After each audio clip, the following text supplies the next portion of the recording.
દોસ્તો આગળ વધીએ પહેલાં સબસ્ક્રાઇબ બટન જરૂરથી દબાવો અને હા બેલ બટન પણ દબાવો જેથી દરેક વિડીયો જલ્દી મળી શકે.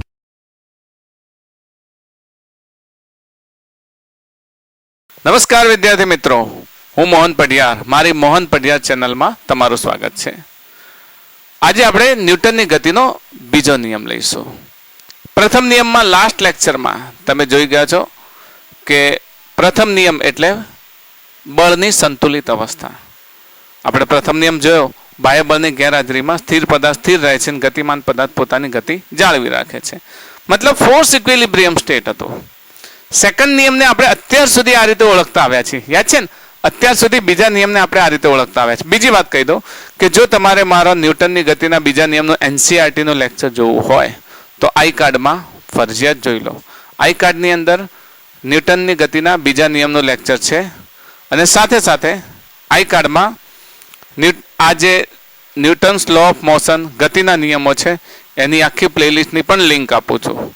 તો એને ઓપન કરી અને એનસીઆરટીના બધા જ લેક્ચર તમે ભણી શકો છો. Examples and numericals all things is available. Okay, તો અહીંયા નીટ અને જેઈઈના લેક્ચરમાં આપણે સમજીશું કે ગતિ માટે ન્યૂટનનો બીજો નિયમ. તો નોર્મલી બીજા નિયમને આપણે અત્યાર સુધી આવી રીતે ઓળખીએ છીએ, ખબર છે? એફ બરાબર એમએસ સ્વરૂપે ઓળખીએ છીએ.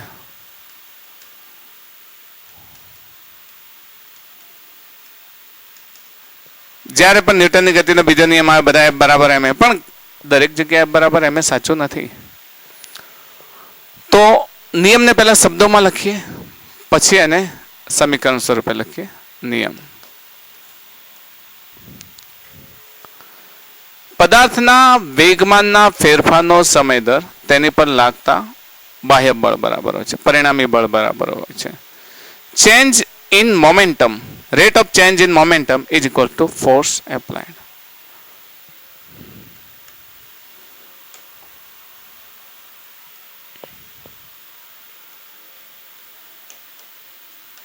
પદાર્થના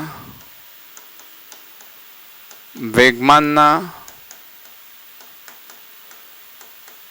ફેરફારનો સમય દર તેની પર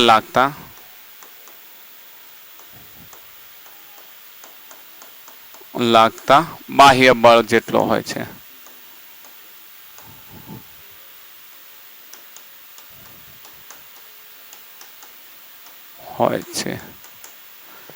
એનો અર્થ થયો rate of change in momentum.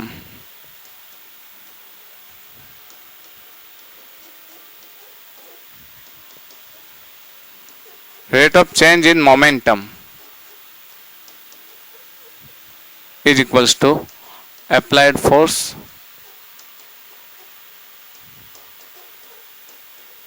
okay. Rate of change in momentum is equals to applied force. Rate of change in momentum એટલે delta p upon delta t is equals to f net પરિણામી બાહ્ય બળ જેટલો હોય છે.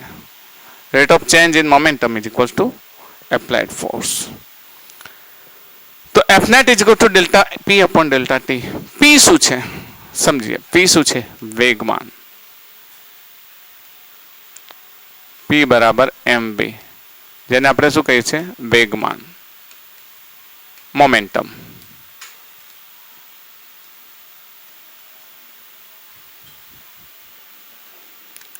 Momentum એ વેગ કે દળ કરતાં વધુ સચોટ માહિતી આપે છે. મોમેન્ટમ, વેગમાન એ વેગ કે દળ કરતાં વધુ સચોટ માહિતી આપે છે. કારણ કે કોઈ પણ પદાર્થ, ધારો કે મોમેન્ટમની વાત કરીએ તો મોમેન્ટમ વાસ્તવમાં રાશિ શું છે? શું છે તે? વેગ છે? શું તે દળ છે? નહીં, એ બંનેનું કોમ્બિનેશન છે. એક મોટી દિવાલ છે, દિવાલ સાથે 1000 કિલોગ્રામનો ટ્રક અથડાય છે. વધારે હોય 10,000 કિલોગ્રામનો ટ્રક અથડાય છે ને એનો વેગ કેટલો છે? 5 મીટર પ્રતિ સેકન્ડ. તો 10,000 કિલોગ્રામનો ટ્રક 5 મીટર પ્રતિ સેકન્ડથી પણ અથડાય તો દિવાલ તોડી નાખે. હવે એ જ દિવાલ સાથે કોઈ સાયકલ સવાર 5 મીટર પ્રતિ સેકન્ડની ઝડપથી અથડાય તો તૂટે ખરી? સાયકલ સવાર તૂટી જાય, દિવાલ ના તૂટે. તો દિવાલને વધુ નુકસાન કોણ કરે? ટ્રક કરે. બસ એ જ પ્રમાણે તમે કહો સર પેલાનું દળ વધારે હતું, ઓકે, દળ સરખું કરી દઈએ, 2 ટ્રક લાવી દઈએ, દળ સરખું કરી દઈએ, બંને ટ્રક સરખા દળના લાવી દીધા, પણ એક ટ્રકનું વેગ 5 મીટર પ્રતિ સેકન્ડ ને બીજા ટ્રકનો વેગ 25 મીટર પ્રતિ સેકન્ડ કર્યો હોય તો કોણ વધારે દિવાલને નુકસાન કરશે? જેનો મતલબ કે P is proportional to M, P is proportional to V. તો આ બંનેને સંયુક્ત રીતે શું લખીએ? P is equals to MV. તો એ M અને V બંને પર આધાર રાખે છે. મતલબ દળ પણ બદલાઈ શકે અને વેગ પણ બદલાઈ શકે. તો rate of change in momentum એટલે શું ફક્ત વેગ બદલાય? નહીં, દળ પણ બદલાય. તો પહેલા તો delta P upon delta T, આ સ્વરૂપને આપણે જો આ રીતે સમજીએ કે ધારો કે કોઈ સુરેખ પથ પર એક પદાર્થ ગતિ કરી રહ્યો છે. ઇનિશિયલી એ પદાર્થ અહીંયા છે, શરૂઆતમાં પદાર્થ અહીંયા છે, થોડા સમય પછી T સમય પછી એ ગતિ કરીને અહીંયા આવે છે. એનો પ્રારંભિક વેગ u છે, એનું દળ m છે, t બરાબર 0 સમય અહીંયા છે. પછી એનો વેગ બદલાઈ વધી અને v થઈ જાય, કારણ કે એની પાસે પ્રવેગ કેટલો છે? એ એક્સેલરેશન થાય. તો એક્સેલરેશનના કારણે એની વેલોસિટી શું થશે? ઇન્ક્રીઝ થશે.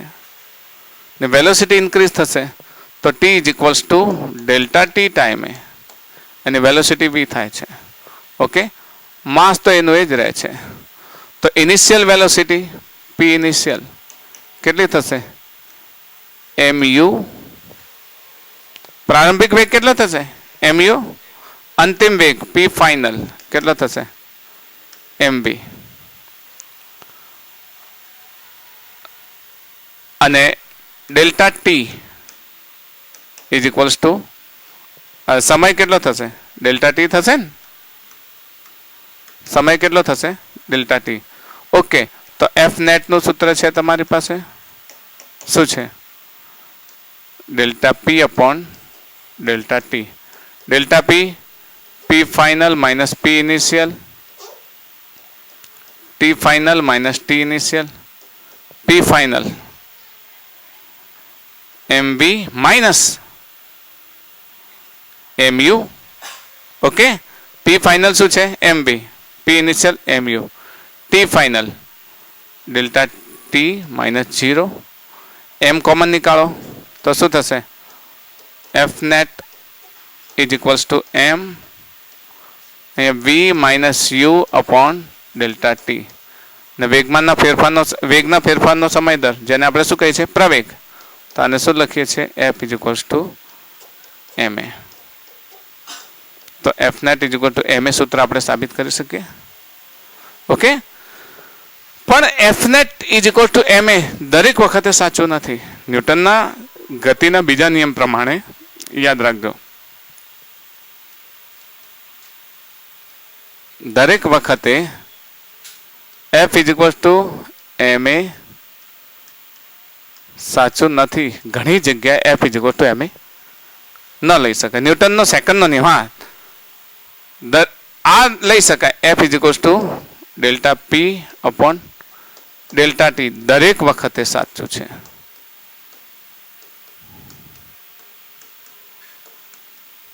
ઘણા વિચારતા છે sir delta p upon delta t પરથી તો f is equal to ma લીધું, તો કેમ તમે આને દરેક વખતે સાચું કહો છો અને આને દરેક વખતે સાચું કહેતા નથી? બરાબર. તો સર્ટેન રીઝન છે, ઘણા બધા કારણો છે કે જેના કારણે f is equal to ma ના બદલે f is equal to delta p upon delta t ને જેન્યુઅન લઈ લેવામાં આવે. why we can take always f is equal to delta p upon delta t is correct but f is equal to ma is not always acceptable. Let's understand. चलो समझिए. f is equals to ma ક્યારે સાચું નથી? સમજો F is equal to એમ ક્યારે સાચું નથી. For example, આપણી પાસે એક રોકેટ છે. રોકેટ બનાવી દઈએ આપણે. આપણી પાસે એક રોકેટ છે.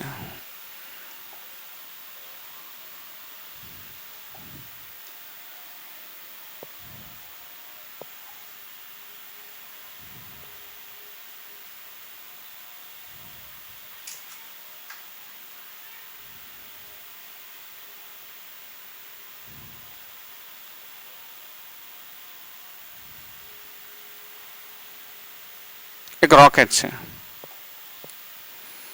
આ રોકેટ શરૂઆતમાં એનું દળ એમ છે, પણ જ્યારે રોકેટ ગતિ કરે ત્યારે એના અંદરથી ધુમાડો બહાર આવે. ધુમાડો બહાર આવે એટલે બળતણનું દહન થાય ને.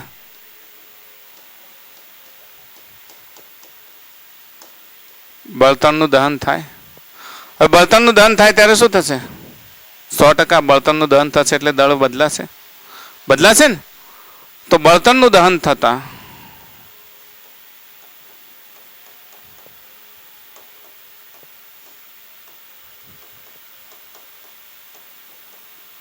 દળ બદલાશે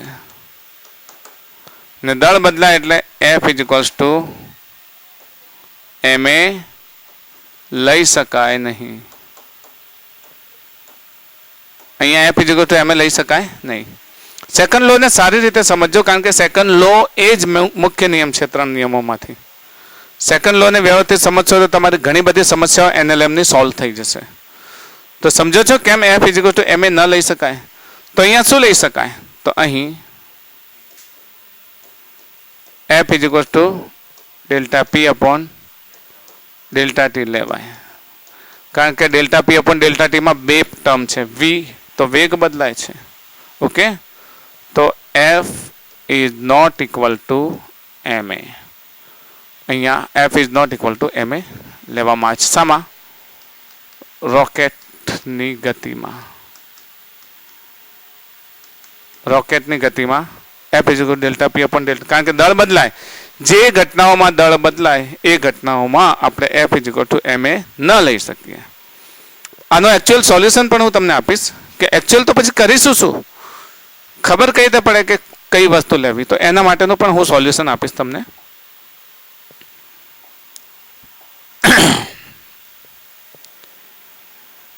એક બીજી પણ જગ્યા છે જ્યાં આપણે લઈ શકીએ.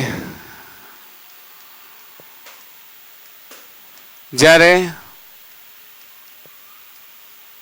પદાર્થનો વેગ ખૂબ જ વધુ હોય, લગભગ ધારો કે 10⁶ મીટર પર સેકન્ડ, 10⁸ મીટર પર સેકન્ડ અપ ટુ એના કરતાં વધારે, તો એવા સમયે શું થશે? તો આઈન્સ્ટાઈનનું સૂત્ર યાદ છે? આઈન્સ્ટાઈનનું સૂત્ર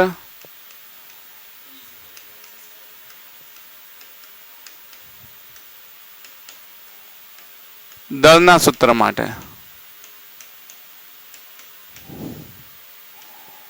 m is equals to m naught 1 minus v square upon c square. Theory of relativity માં આઈન્સ્ટાઈને એવું કહ્યું હતું કે mass is not constant. When any object traveled, its mass increase. જ્યારે કોઈ પણ ઓબ્જેક્ટ ગતિ કરે ત્યારે એનું દળ વધે છે, દળ બદલાય છે. આપણી ગતિ તો c ની નજીક જતી જ નથી. આપણે જે ગતિ કરીએ છીએ એ તો બહુ દૂર છે, 100,000 બરાબર કિલોમીટરમાં કરીએ છીએ, પરંતુ આ તો 10 લાખ કિલોમીટર, 3 લાખ કિલોમીટર, તો 10⁶ ની નજીક પહોંચીએ. જો v બરાબર c/2 હોય, c/2, c જાણો છો ને c કેટલું છે? હા, c is equal to 3 into 10⁸8 metre પર સેકન્ડ, 10 into 10⁸8 મીટર પર સેકન્ડ. તો વેલોસિટી જો c કરતા હાફ થાય, c કરતા હાફ એટલે 0.5 into 10⁸8 થાય. તો આની અંદર તમે મૂકો m is equals to m naught. પહેલા m naught શું છે સમજી લઈએ. m naught છે રેસ્ટ માસ, રેસ્ટ માસ સ્થિર દળ. કેવું દળ? સ્થિર દળ. એમ શું છે? એકચ્યુઅલ માસ. એકચ્યુઅલ માસ એટલે ખરેખર દળ. ગતિ દરમિયાન પદાર્થનું દળ કેટલું હોય છે એ. સપોઝ કોઈ ઓબ્જેક્ટ છે, ઓબ્જેક્ટ c/2 જેટલી ગતિ મેળવે, c/3 લઈ શકો, c/4 લઈ શકો, 2c લઈ શકો, પણ c ને કમ્પેરિઝનમાં લઈએ તો m0. ચલો ને આપણે કોઈ ઓબ્જેક્ટ એ v = 2c જેટલી ગતિ મેળવે છે, અથવા c/2 લઈએ, ચલો અડધી લઈએ, કારણ કે પછી માસ ડિક્રીઝ થઈ જશે. c/2 લઈએ, c/2 તો 1 - v ની જગ્યાએ c²/4. ઓકે, અહીંયા પણ શું થશે? c² cancel.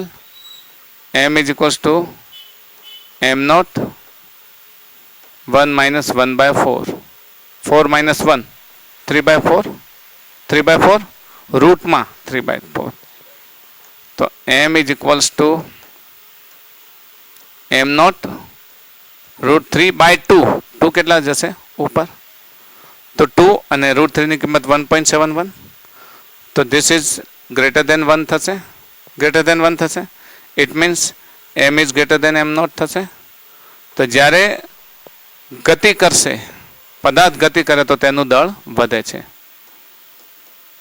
પદાર્થ ગતિ કરે તો દળ બદલાય છે, અને દળ બદલાય ત્યારે F is not equal to ma. F is not equal to ma. સમજે છે ને? અહીંયા પણ F is not equal to ma, કારણ કે દળ બદલાતો હતો. અહીંયા પણ ગતિ દરમિયાન દળ બદલાય છે. આઈન્સ્ટાઈનનો ઇક્વેશન યાદ રાખજો હો, બાય હાર્ટ લર્ન કરી દેજો આને યાદ રાખજો. Rest mass, actual mass, m = m0 in the square root of 1 - v²/c², where m0 rest mass, m actual mass. અને આ કિસ્સામાં F is not equal to ma લેવામાં આવે છે. તો પછી ક્યારે આપણે શું કરવું? તો ખરેખર બીજી ન્યૂટનના ગતિ માટેના બીજા નિયમનું સમીકરણ સ્વરૂપ લઈ લઈએ. ખરેખર કેવું સ્વરૂપ છે? તો ન્યૂટનના બીજા નિયમનું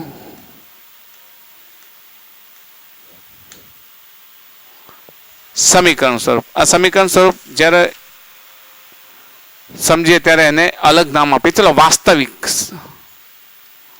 શું કહીશું એને? વાસ્તવિક સમીકરણ સ્વરૂપ. અત્યાર સુધી આપણે ભણી ગયા છીએ F = ΔP/ΔT. ઓકે, જો મોમેન્ટમમાં બહુ નાનો ફેરફાર થાય, સૂક્ષ્મ, જો P માં સૂક્ષ્મ ફેરફાર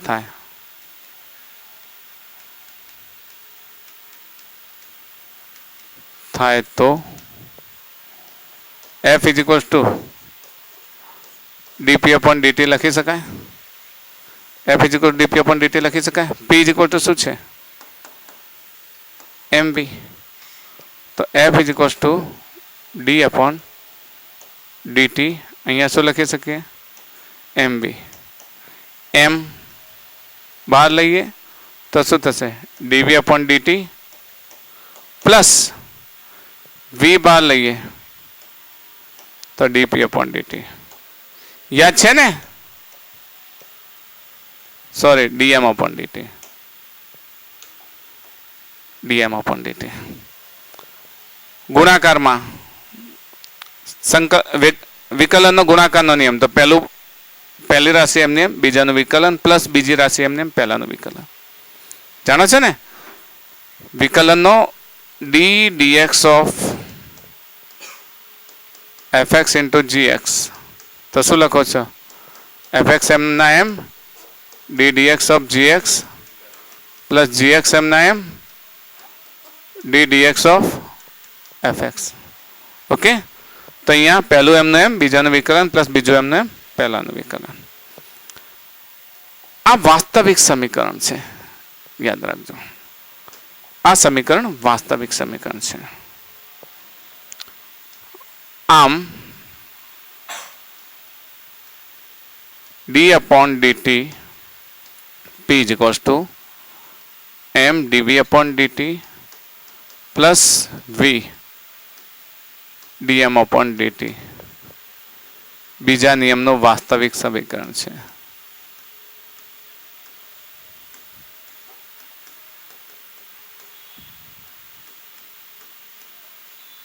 સમીકરણ છે. અને જો વાસ્તવિક સમીકરણ હોય તો અહીં આપણે આ સમીકરણમાં જો દળ અચળ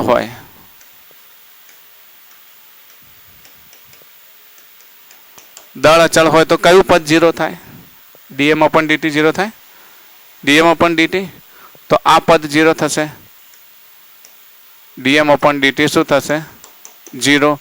તો આને આપણે લખી શકીએ dp upon dt is equals to m dv upon dt.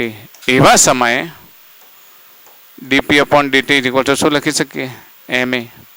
એનો મતલબ f બરાબર શું લખી શકીએ? ma.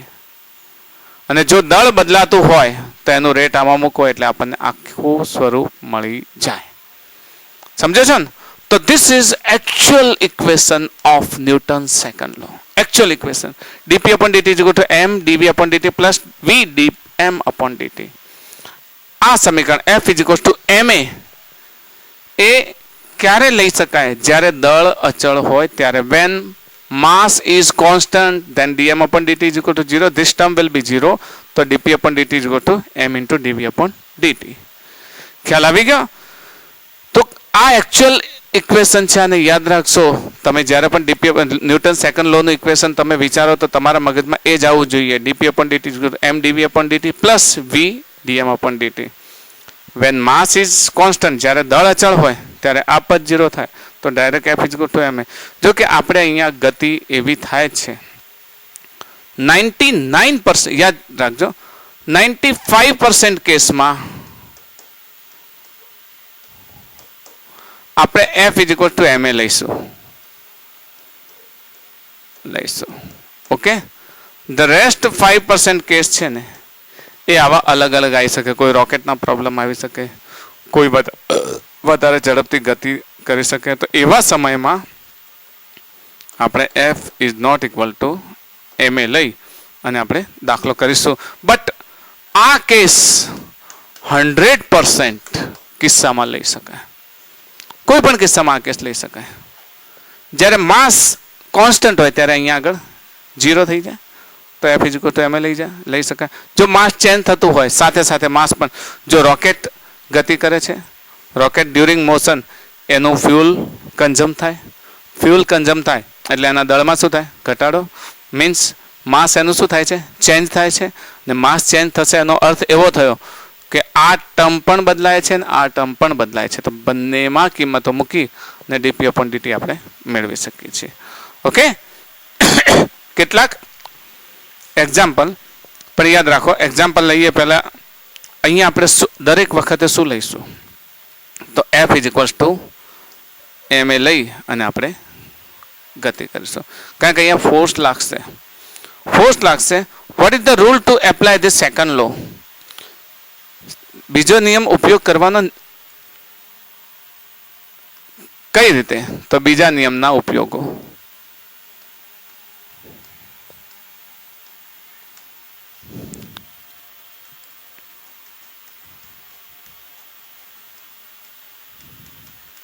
દાખલા ગણવા માટે. સપોઝ તમારી પાસે માસ છે, એક માસ છે, દળ છે,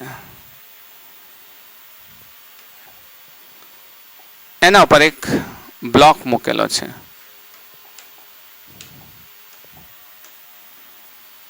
આ એક બ્લોક મૂકેલો છે. બ્લોક પર ફોર્સ લાગે છે. કઈ દિશામાં? આ દિશામાં પાછળથી લગાવીએ કે આગળથી લગાવીએ, જે રીતે ઈચ્છો એ રીતે આપણે આગળથી ખેંચીએ. ચલો ને એફ, એના કારણે એને એક એક્સલરેશન થાય છે, ખેંચાય છે ને એ પ્રવેગને આપણે એ લઈએ. તો આપણે આની એફબીડીને વિચાર કરો. જો એનું દળ એમ હોય તો નીચેની તરફ mg, ઉપરની તરફ નોર્મલ ફોર્સ લાગે છે નોર્મલ ફોર્સ, અન્ય કોઈ ફોર્સ લાગતો નથી.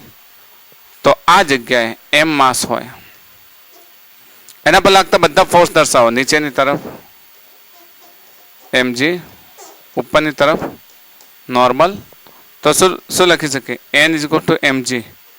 કારણ શું છે? ઉપર નીચે ગતિ નથી થતી, આમ સીધી રેખામાં ગતિ થાય છે, એટલે ઉપર નીચે ગતિ નથી થતી, એટલે આ બંનેને કમ્પેર કરી શકીએ. પરંતુ આ તરફ જ્યારે f લાગે અને એની અસર હેઠળ ગતિ કરે, યાદ રાખજો એની પર એક કરતાં વધારે ફોર્સ પણ લાગતા હોઈ શકે. અત્યારે તમે એક જ ફોર્સ લગાવ્યો, આના પછી તમને વધારે ફોર્સ લગાવતા શીખવાડું છું. તો પ્રવેગની દિશામાં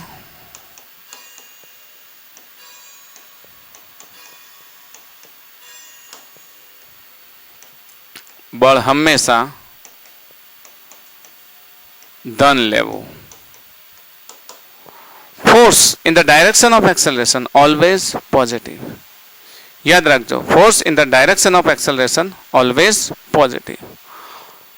તો એફ આ દિશામાં છે અને ગતિ પણ આ દિશામાં થશે. તો એફ = શું લખીશું આપણે?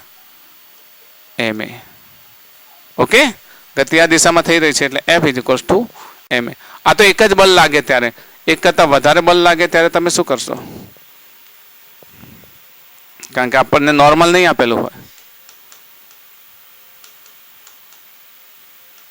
એકથી વધુ બળ લાગે ત્યારે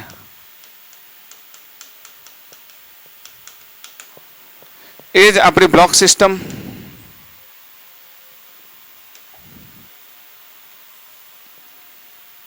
એ જ આપણો બ્લોક.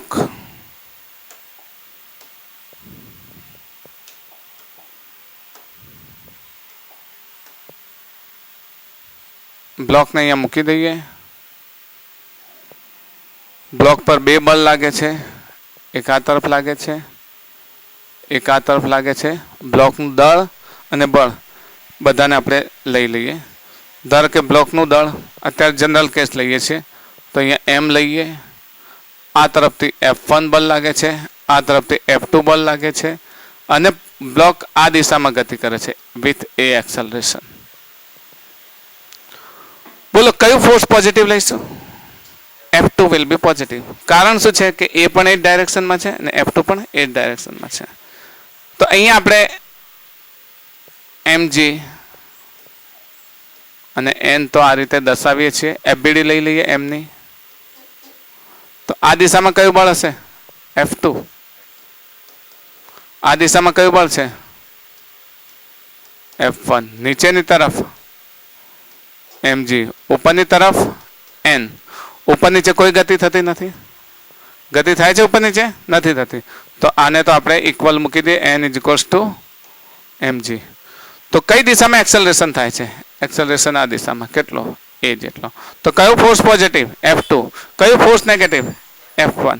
તો આપણે લખીશું F2 - F1 = ma. Is that clear? અહીંયા ફક્ત એક જ બળ હતું એટલે F = ma લખતા હતા. હવે કેટલા બળ છે? બે. તો જે દિશામાં એક્સેલરેશન છે એને આપણે લીધો પોઝિટિવ, એની વિરુદ્ધ દિશાને આપણે શું લીધો? નેગેટિવ. એક્સેલરેશનની ડાયરેક્શન વાળો ફોર્સ છે એને પોઝિટિવ, અને અપોઝિટ ડાયરેક્શન વાળો ફોર્સને આપણે શું લઈએ છીએ? નેગેટિવ. તો F2 - F1 = ma. તો જો આ રૂલ્સ યાદ રાખશો તો તમે ન્યૂટન્સ સેકન્ડ લોના મોટા ભાગના નિયમોને આરામથી સમજાવી શકશો. ઓકે, તો એક એક્ઝામ્પલ લઈએ હજુ.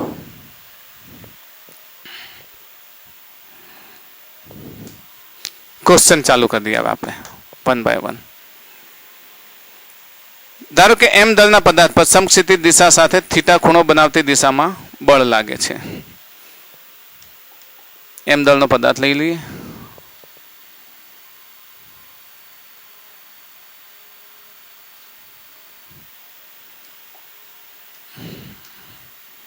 શરૂઆતમાં સિંગલ બ્લોક સિસ્ટમ વાળા સરસ દાખલા આવે છે. એમ દળનો પદાર્થ છે, એના સાથે થીટા ખૂણો બનાવતી દિશામાં બળ લાગે છે એફ. આ રીતે આ દિશામાં એફ બળ લાગે છે. આ દિશા છે થીટા ખૂણો બનાવતી દિશામાં. થીટા ખૂણો બનાવતી દિશામાં એફ બળ લાગે છે. તો આપણને કહ્યું છે કે 3 વસ્તુ, દાખલો આવું કહ્યું છે, એમ દળના પદાર્થ પર સમક્ષિતિજ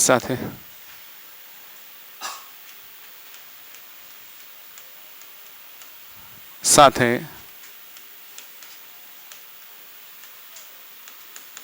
થીટા ખૂણો બનાવતી દિશામાં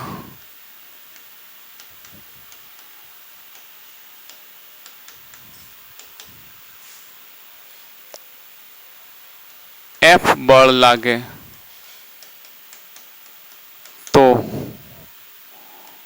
એન, થીટા અને એક્સલરેશન એ શોધો. લંબ બળ શોધવાનું છે, ખૂણો થીટા શોધવાનું છે અને એક્સલરેશન.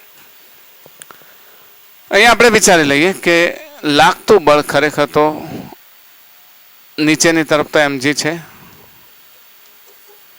ઉપરની તરફ લંબ બળ n છે, પણ આપણી પાસે જે f છે એના 2 કોમ્પોનન્ટ લેવા પડે. આ દિશાનો f,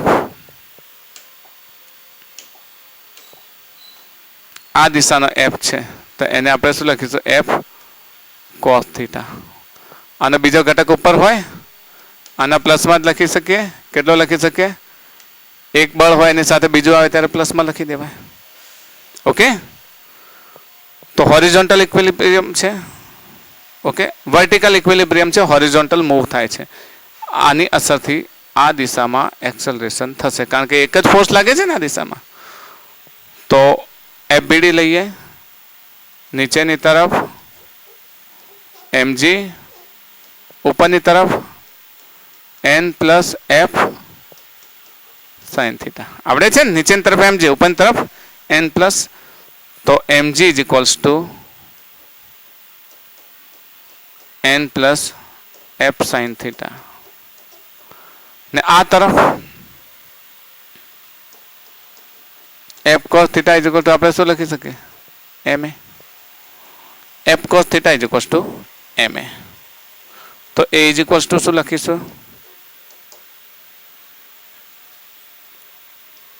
f cos theta upon m. Theta શોધવાની જરૂર નથી. થીટા આપણે ઇનિશિયલી નહીં શોધીએ. n અને a શોધો. દાખલો લઈએ તો n, અહીંયાથી n શોધો હોય તો શું કરશો? n is equals two mg minus f sin theta. n અને a બંને મળી ગયા. ઓકે, ચલો હવે આપણે એવો દાખલો લઈએ કે જેમાં બ્લોક પર 2 બળ લાગે અને એ બંને બળો અલગ અલગ દિશામાં લાગે. ફોર એક્ઝામ્પલ આ પ્રમાણે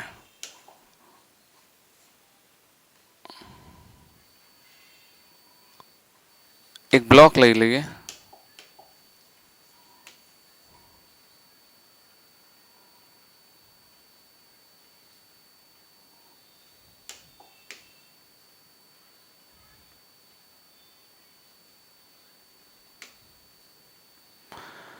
આ બ્લોક પર 2 બળ લાગે છે અલગ અલગ દિશામાં. ધારો કે 5 kg બ્લોક છે. 5 kg બ્લોક પર 2 બળ લાગે છે, એક પાછળથી ચોક્કસ ખૂણે અને એક બ્લોક પર આગળથી ચોક્કસ ખૂણે. તો અહીંયા લઈએ કે અહીંયા 20 ન્યૂટન અને અહીંયા લઈએ 10 ન્યૂટન. આમ લઈએ 10 ન્યૂટન. હવે એંગલની વાત કરીએ તો સમક્ષિતિજ સાથે બંનેનો એંગલ જુદો જુદો છે. આ જે 20 ન્યૂટન છે એનો એંગલ 37 છે અને આનો જે એંગલ છે એ છે 53.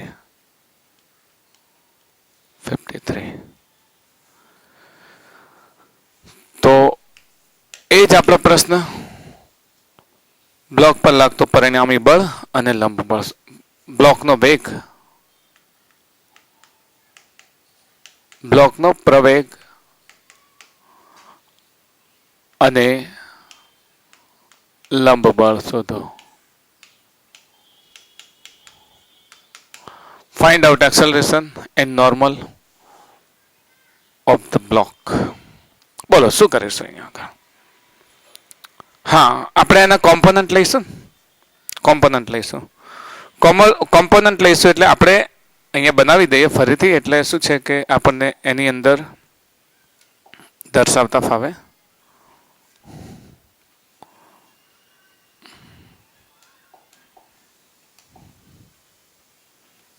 ધારો કે આપણી જમીન સપાટી છે, આ બ્લોક છે,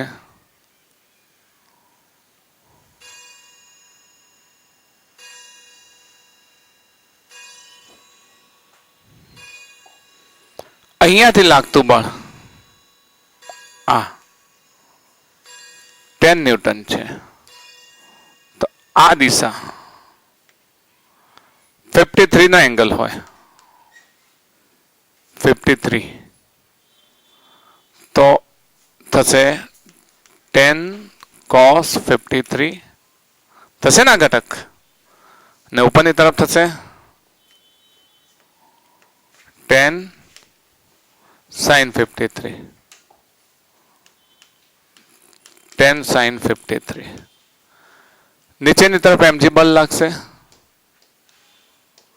તો સામેની તરફ લંબ બળ લાગશે. એ લંબ બળને પણ અહીંયા એડ કરી દઈએ n. રાઈટ. હવે આ ફોર્સ આ દિશામાં લાગે છે તો અહીંયા કઈ જગ્યાએ દર્શાવીશું? આ બળ આ દિશામાં લાગે છે તો અહીંયા કઈ જગ્યાએ દર્શાવીશું? આ જગ્યાએ દર્શાવીશું. આ જગ્યા જેને આપણે 20 ને આ એંગલ કેટલો લઈશું? 37. તો આ નીચેની તરફ ના આ ઉપરની તરફ 37 સાથે 20 cos 37 ને બીજો ઘટક નીચે હશે, બરાબર? આનો આ ઘટક 20 cos 37 અને આનો આ ઘટક 20 sin 37. ઓકે, ખ્યાલ આવ્યો? હવે આ બે બળને નહીં દર્શાવો તો ચાલશે. આ બે બળને હવે ગણતરીમાં નહીં લઈએ એફબીડીમાં. ફક્ત ઉપર નીચે અને XY દિશાના ઘટકોને ધ્યાનમાં લઈશું. ખ્યાલ આવે છે ને? અહીંયા બે કોમ્પોનન્ટ લીધા એના 10 cos 53, 10 sin 53.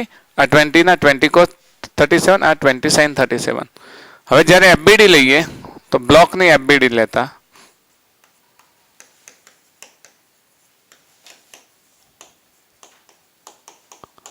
સેકન્ડ લો શું છે? F = ma. સેકન્ડ લો શું છે આપણો? F = ma. મતલબ નેટ, F નેટ ફોર્સ. તો બધા ફોર્સ એક જ પોઈન્ટ પર દર્શાવીએ તો અહીંયા આ પોઈન્ટ લીધો તો એના નીચેની તરફ લાગતા બળ કયા કયા? mg plus 20 sin 37. ઉપરની તરફ લાગતું બળ n પ્લસ 10 sin 53 ને આ તરફ શું થશે? 10 cos 53 પ્લસ 20 cos 37. બોલો કઈ દિશામાં પદાર્થ આગળ વધશે? ઉપર નીચે તો વધતો નથી. તો પદાર્થનો વેગ કઈ દિશામાં હશે? આ દિશામાં હશે. ઓકે, આપણે લંબ બળ પણ શોધવાનો છે. તો લંબ બળ પહેલા શોધીએ. તો y દિશા માટે, કારણ કે આ સંતુલિત અવસ્થા છે, ફોર્સ ઇક્વિલિબ્રિયમ, કારણ કે ઉપર નીચે તો કોઈ ગતિ થતી નથી ને. તો n plus 10 sin 53 = mg plus 20 sin 37.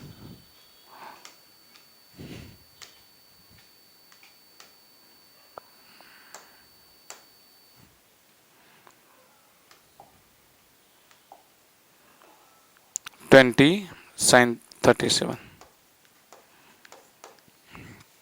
Okay, n શોધવાનો છે. 10 sin 53 કેટલા થશે? 4/3, 4/5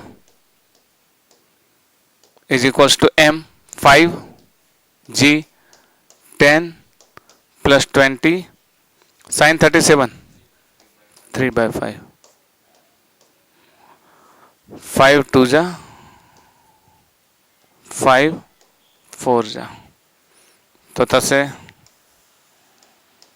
n plus 2 4 2 into 4 8 is equals to 5 into 10 50 plus 3 into 4 12.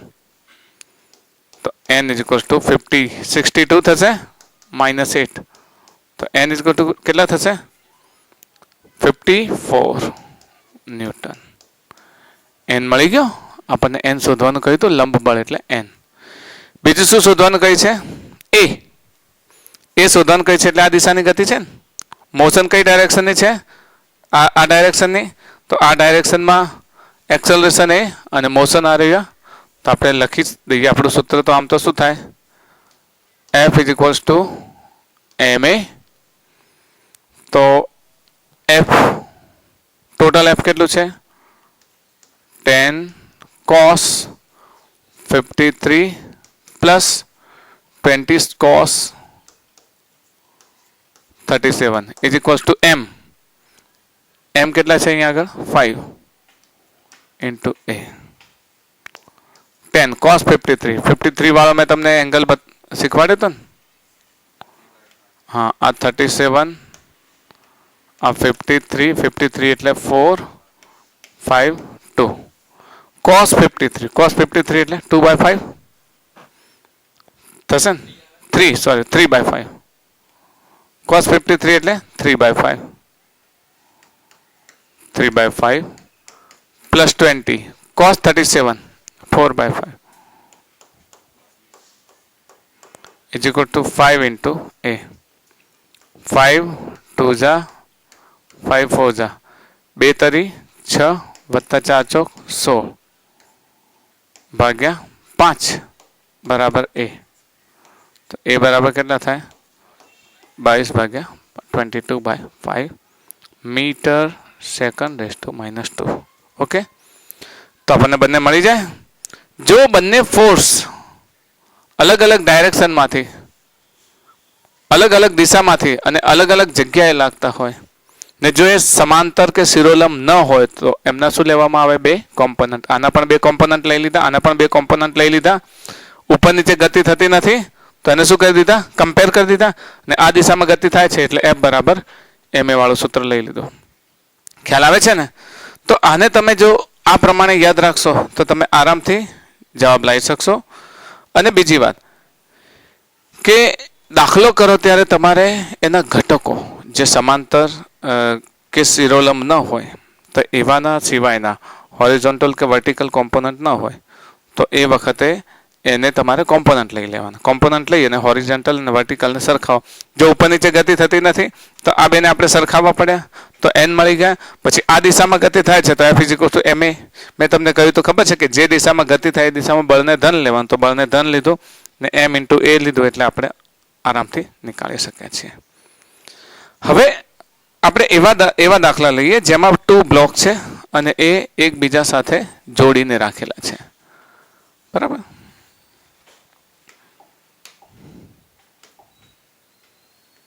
આ પ્રમાણે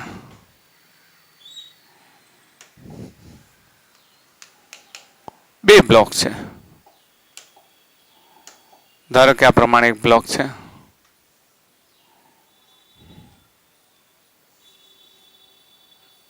આપણે અલગ કલરમાં લઈ લઈએ.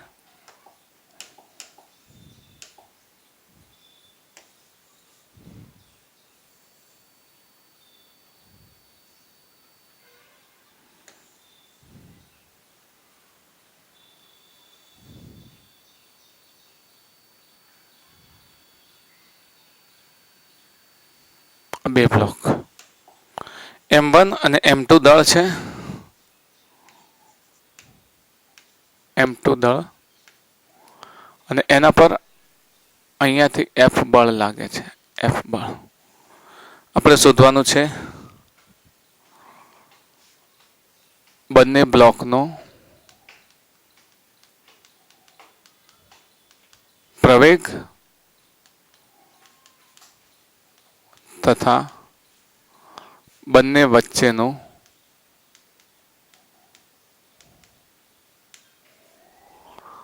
પ્રતિક્રિયા બળ, જેને N પણ કહેવાય. ઓકે, નોર્મલ ફોર્સ પણ, આમ તો રિએક્શનરી ફોર્સ કહે છે. સમજીએ. અહીંયા જો બધાના નોર્મલ લેવા જઈશું તો આનો ઉપર N1 N2 આનો N3 N4 આ પ્રમાણે આપણે અલગ અલગ લેવું પડે. હવે આપણે શું ધ્યાન રાખીશું કે જો ઉપર નીચે ગતિ થતી નથી ને, ઉપર નીચે મોશન થાય છે, તો આપણે એ દિશાના બળોને હવે આપણે નહીં ધ્યાનમાં લઈએ. આપણે માત્ર હોરિઝોન્ટલ જે દિશામાં ગતિ થાય છે. હવે અહીંયાથી બળ લાગે છે એટલે ઓફકોર્સ અહીંયા આપણને દેખાય છે કે આનો એ પ્રવેગ આ દિશામાં હશે. હવે આ દિશામાં એક્સેલરેશન હશે તો આપણે શું કરીશું, તો આપણે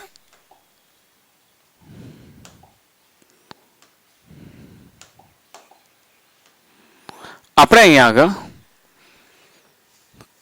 આના દ્વારા લાગતું બળ લઈ લે. ફરીથી કહું છું, હવે એફબીડીમાં ઉપર નીચેના બળો નહીં લઈએ. નોર્મલી એફબીડીમાં જો દરેક જગ્યાએ લીધા છે, આપણે શોધવાનું કયું હોય તો અહીંયા N શોધવાનું હતું એટલે ઉપર નીચેના બળો લીધા. અહીંયા N બે બ્લોક વચ્ચે શોધવાનું કહ્યું છે. લઈ લે, ચલો એકવાર આની સાથે લઈ જ લઈએ. આ F આના પર લાગે તો આ F આના પર લાગે તો આના પર પ્રતિક્રિયા બળ કયું લાગે, N, અથવા બધા બળોની વાત કરીએ. ચલો આના દ્વારા નીચેની તરફ કયું લાગે, mg, તો આના પર ઉપરની તરફ કયું લાગે, N1 લઈ લઈએ. ઓકે, M1g, આના દ્વારા નીચેની તરફ કયું લાગે, M2g, આના દ્વારા ઉપરની તરફ કયું લાગે, N2. આના પર F લગાડે તો આની સામે કયું લગાડશે, N ડેશ. આપણે N ડેશ શોધવાનું છે, બંને બ્લોક વચ્ચેનો પ્રતિક્રિયા બળ છે ને N ડેશ શોધવાનું છે. સમજ પડે છે ને? આ N ડેશ લગાડશે તો આપણે એના પર કેટલું લગાડશે, N ડેશ. F તો માત્ર આ જ લગાડે છે આના પર, આ F નથી લગાડતું. આ તો જે N ડેશ લાગે છે સામે N ડેશ લગાડે છે. સમજો ફરીથી, આ F લગાડે તો એક્શન નો સામે રિએક્શનરી ફોર્સ લાગે, જેમાં એક્શન ની સામે રિએક્શનરી ફોર્સ લાગ્યો તો આ એક્શન ફોર્સ F લાગ્યો આના પર F લાગ્યો તો સામે શું લાગશે, N ડેશ. આ N ડેશ લાગશે તો આ બ્લોક આના પર N ડેશ લગાવશે. એ N ડેશ ની અસર હેઠળ બીજો બ્લોક ગતિ કરે છે, પહેલો બ્લોક F ની અસર હેઠળ ગતિ કરે છે. હવે આખી સિસ્ટમ ગતિ કરે છે એટલે બંનેનો પ્રવેગ તો સમાન જ હશે. બંનેનો પ્રવેગ, બંનેનો એક્સેલરેશન કેવો હશે, સમાન હશે. ફરીથી સમજો, આ F આના પર લગાડે છે, પેલો mg ને N તો તમે જાણો છો બંને. આ F આના પર લગાડે છે તો પેલો N ડેશ આના પર લગાડે, એ N ડેશ ની સામે આ N ડેશ આના પર લગાડે એટલે આ બીજો પણ સાથે સાથે શું થાય છે, ગતિ કરે. તો તમને બંને બ્લોકનો પ્રવેગ તથા બંને વચ્ચેનું પ્રતિક્રિયા બળ શોધો એવું કહ્યું છે. તો ચલો લઈ લઈએ.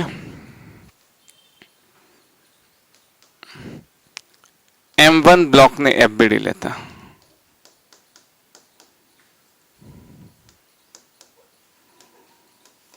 FBD લેતા M1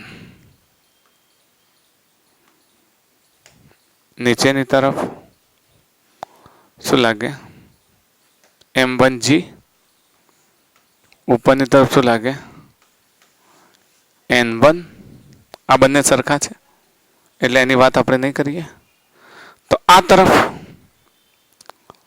લાગતું બળ કયું છે, F. આ જે લાગે છે ને તો સામે પેલો બ્લોક કયું લગાડશે, N ડેશ. સમજ પડે છે ને? તો અહીંયા આ બ્લોકની FBD માટે ગતિ કઈ દિશામાં થાય છે, ઓફકોર્સ આ દિશામાં. તો કયું ફોર્સ પોઝિટિવ, આ રહ્યા. નેગેટિવ ફોર્સ કયું, આ રહ્યા. તો આપણું ઇક્વેશન શું થશે, F minus N dash is equals to M1 into A. થાય થશે ને F minus N dash is equal to m1 into A. આ બીજા બ્લોકની એફબીડી લેતા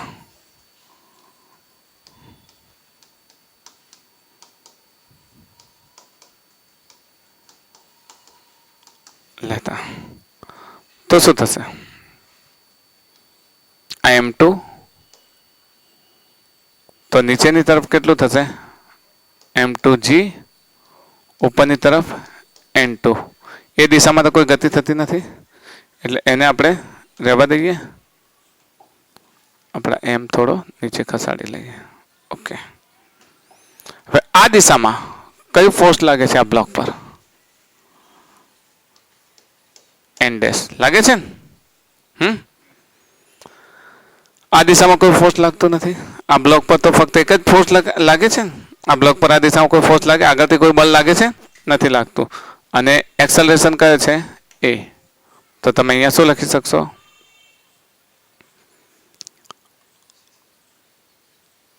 F is equals to ma. હા, n dash is equals to m2 into a. અહીંયા force કયો છે? n dash. બસ હવે આપણે શું કરશું? આ બંને ઇક્વેશનને શું કરીએ? એડ કરી દઈએ. ઇક્વેશન નંબર 1, ઇક્વેશન નંબર 2, બંનેનો સરવાળો કરો તો n dash શું થઈ જશે? કેન્સલ થઈ જશે. તો શું રહેશે? f બંને સમીકરણનો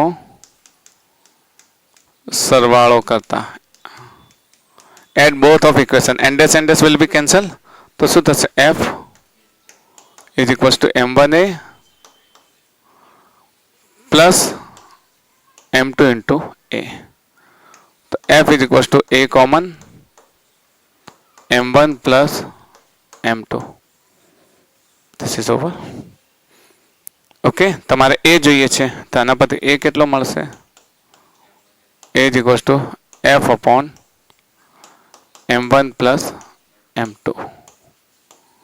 આ તમારો એક્સેલરેશન મળી ગયો.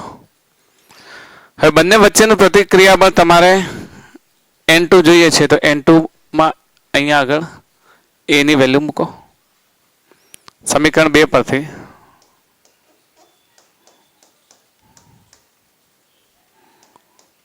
n dash is equals to m2 into a. a ની જગ્યાએ f upon m1 plus m2. n dash is equals to m2, sorry શું થશે? m2 f upon m1 plus m2. Clear? તો અહીંયા જો ઓરિજિનલ n dash શોધવું છે તો f આપણી પાસે હોય જે એપ્લાય કર્યું છે ફોર્સ, m1 અને m2 આપણી પાસે છે તો તમે આરામથી n2 શોધી શકો. હવે અહીંયા જો તમને પ્રતિક્રિયા બળ વચ્ચેનું કહ્યું છે તો બે ઇક્વેશન લેવા પડે. પણ જો તમને ફક્ત એ શોધવાનું કહ્યું હોય તો આની શોર્ટ ટ્રીક યાદ રાખજો.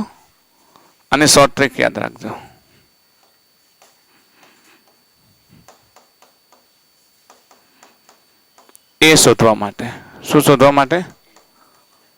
એ શોધવા માટે આખા સિસ્ટમને, 2 બ્લોક સિસ્ટમને એક તંત્ર ગણી લો. તે આખું ગતિ કરે છે તો એનું કુલ બળ કેટલું થાય? કુલ દળ કેટલું થાય? m1 plus m2. એનો પ્રવેગ કેટલો થાય? a. કેટલું બળ લાગે છે? f લાગે છે ને. તો a is equals to f net upon m net કુલ બળ. તો આના ઉપરથી a is equal to f net કેટલું છે? f. m net કેટલું છે? m1 plus m2. ક્લિયર? તો તમે ડાયરેક્ટ મેળવી શકો. બે ઇક્વેશન લેવાની જરૂર નથી. આખા સિસ્ટમને ટોટલ માસ માનો અને એના પર લાગતું ટોટલ ફોર્સ લઈ લો તો acceleration is equal two f net upon m net. But જો તમને વચ્ચેનું બળ શોધવાનું કહ્યું હોય તો તમારે એફબીડી લઈ અને બે ઇક્વેશન લેવાના. બંને ઇક્વેશનમાં દ્વારા તમે n dash લઈ અને પછી એની કિંમત અંદર મૂકી શકો. પણ જો ફક્ત એ શોધવાનું કહ્યું હોય તો શોર્ટ ટ્રીક તમે આ મારી દેશો તો ચાલશે. ક્લિયર? પણ જો વચ્ચેનું n dash શોધવાનું કહ્યું હોય, વચ્ચેનું જે પ્રતિક્રિયા બળ, ત્યારે તમારે આનો ઉપયોગ કરવો પડે. ઓકે, ચલો આ જ પ્રમાણે 3 બ્લોક સિસ્ટમ લઈએ આપણે. હવે વેલ્યુવાળી કિંમત લઈએ. 3 બ્લોક સિસ્ટમ પ્લસ વેલ્યુ. એટલે તમને શું છે, બળ નીકાળતા ફાવે કે યસ બળ આ પ્રમાણે લઈ શકાય. 3 બ્લોક સિસ્ટમ લઈ લઈએ. 3.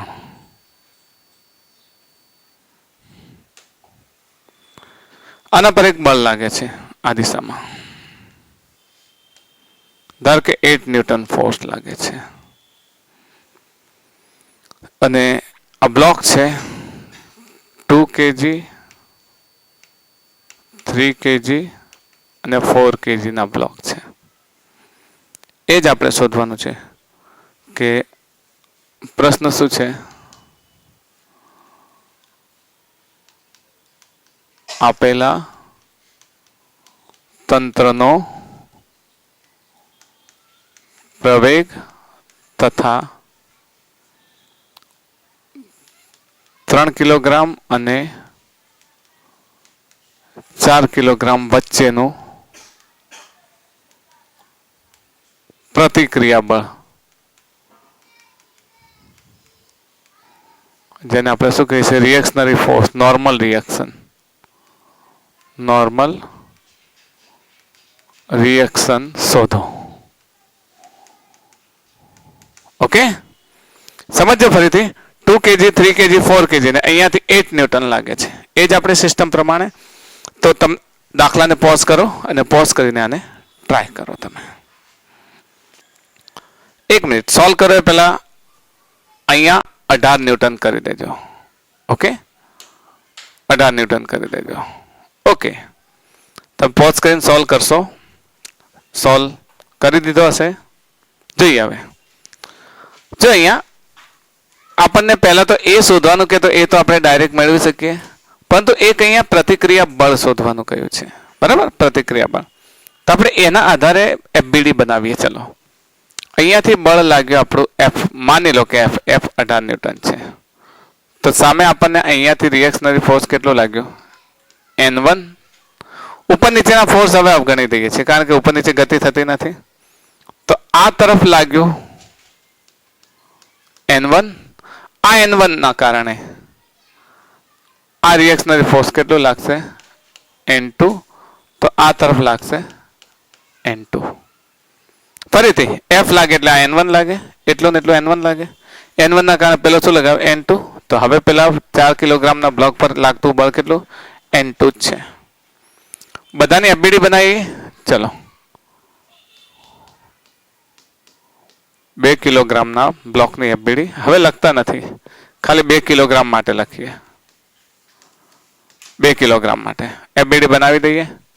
આ દિશામાં કયું બળ, કેટલું બળ લાગે છે, ઓફકોર્સ 18 ન્યૂટન લાગે છે. સામેની તરફ કેટલું લાગે છે,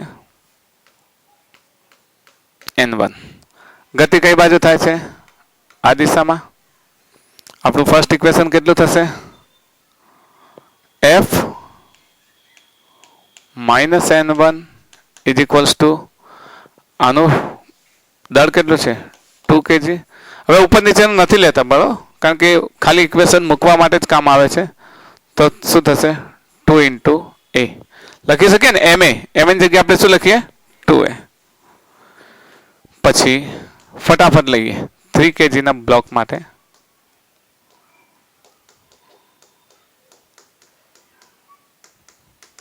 કેટલું થશે, અહીંયા 3 kg. આ તરફ બળ કેટલું લાગે છે 3 kg પર, N1. એ સામે કેટલું લગાવે છે, જો આ તરફ એના પર લાગતું બળ N1 ને આ તરફ બીજું બળ કેટલું છે, N2. 2 બળ જ લાગે છે ને, એના કારણે એની ગતિ એ તરફ થાય છે. તો N2 minus N1 is equals to, નહીં આ તરફનું મોટું, હા, N1 minus N2. ઓકે, આ તરફનું બળ પોઝિટિવ છે કારણ કે ગતિ એ તરફ થાય છે. N1 minus N2 is equal to 3 into A. ત્રીજો બ્લોક લઈએ. ત્રીજો બ્લોક કેટલા, 4 કિલોગ્રામના બ્લોક માટે.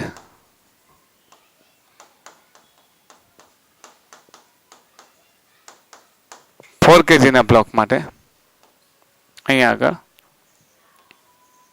આ તરફ લાગતું બળ કેટલું n2 એના આ તરફ કોઈ બળ લાગતું નથી તો એના કારણે એક્સેલરેશન કેટલો છે a એનો ફોર્સ 4 kg છે તો કેટલું લખી શકીએ n2 is equals to 4a. ચલો સરવાળો કરીએ બધાનો તો n1 કેન્સલ n2 કેન્સલ ત્રણેયનો સરવાળો કરી દઈએ આને 1 આને 2 આને 3 ત્રણેયને એડ કરો તો શું થશે n1 કેન્સલ n2 કેન્સલ તો ફક્ત શું રહેશે f રહેશે f is equal to 2a plus 3a plus 4a 2a plus 3a plus 4a f કેટલા છે 18 is equal to 9a therefore a is equals to 2 meter second raised to minus 2. This is acceleration. તમારે શોધવાનું શું છે n2 3 kg અને 4 kg વચ્ચેનું પ્રતિક્રિયા બળ કયું છે આ 3 kg અને 4 kg વચ્ચેનું પ્રતિક્રિયા બળ કયું છે n2 તો n2 અહીંયાથી તમે લઈ લો n2 is equals to કેટલું થશે 4a this is 4 a2 તો n2 શું થશે 8 ન્યૂટન તમને અહીંયા કહે કે 2 કિલોગ્રામ ને 3 કિલોગ્રામ વચ્ચેનું પ્રતિક્રિયા બળ કેટલું તો આને ઉઠાઈને અહીંયા લઈ લો તો n2 8 3 એની કિંમત 2 3 2 6 ને 8 નેગેટિવ કે પોઝિટિવ જે પણ આવે n2 તમને મળી જશે ઇન શોર્ટ જે પણ વસ્તુ પૂછે જો n1 n2 પૂછ્યું હોય તો ઓફકોર્સ તમારે ત્રણેયની એફબીડી લઈ લેવાની પરંતુ જો ફક્ત એક્સેલરેશન પૂછ્યો હોય તો આખા જ તંત્રને લઈ લો તો કેટલા થશે ટોટલ માસ 4 plus 3 plus 2 9 total force 18 તો acceleration is equals to total force upon total mass 18 by 9 તો કેટલા આવશે 2 meter per second સમજો છો ને અને શોર્ટ ટ્રીકમાં ફક્ત એક્સેલરેશન કીધું હોય તો જોતા જ ખબર પડી જાય આપણને 18 by 9 એટલે એક્સેલરેશન કેટલો થાય છે 2 meter per second square in short આ વસ્તુ જ્યારે તમારે બ્લોક સિસ્ટમ હોય ત્યારે એની અંદર વચ્ચેના જો નોર્મલ રિએક્શન લેવા હોય ત્યારે જ તમારે આની એફબીડી લેવાની ફક્ત એક્સેલરેશન માટે તમારે એફબીડીની કોઈ જરૂર નથી સમજો છો ને અહીંયા ટોટલ માસ કેટલું છે બોલો શોર્ટ ટ્રીકમાં તમારે ટોટલ માસ કેટલું છે શોર્ટ ટ્રીક તો પહેલા તો એફ નેટ કેટલું છે એફ નેટ 18 ન્યૂટન એમ નેટ કેટલું છે કેટલા છે 2 plus 3 plus 4 2 plus 3 plus 4 that is 9 kg હવે acceleration is equals to f net upon m net f net 18 m net 9 તો a is equals to 2 meter second raised to minus 2 okay આપણે ગણતરીના અંતે લીધું છે પણ ફક્ત એક્સેલરેશન કે તો ડાયરેક્ટ લઈ લો આને એક સિસ્ટમ માની લો સિસ્ટમ એટલે આ બધા જ બ્લોક એક સાથે ગતિ કરે છે એકબીજાને ટચ થઈને એટલે એક્સેલરેશન બધાનો સેમ માસ પણ સેમ છે તો તમે આરામથી મેળવી શકશો ઓકે ફોર્સના આધારે માસ અને એક્સેલરેશન મેળવી શકો તો આ 2 બ્લોક સિસ્ટમ થઈ ગઈ હવે આવા પણ દાખલા પૂછે છે ઘણી વખત શું છે કે તમને બ્લોક ઓન બ્લોક પૂછે બ્લોક ઓન બ્લોકમાં ઘણા બધા ઓપ્શન્સ આવે છે બ્લોક ઓન બ્લોકમાં હવે જ્યારે તમે ફ્રિક્શન ફોર્સ ભણશો ઘર્ષણ બળ ભણશો તો ઘર્ષણ બળની અંદર ઘર્ષણ એકબીજાની સપાટી વચ્ચે લાગતું હશે પરંતુ અહીંયા ઘર્ષણ નહીં લાગતું હોય એવો એક દાખલો લઈએ જેથી તમને આરામથી ખ્યાલ આવે પ્રશ્ન લઈ લઈએ કે 2 બ્લોક છે આપણે 2 બ્લોક લઈ લઈએ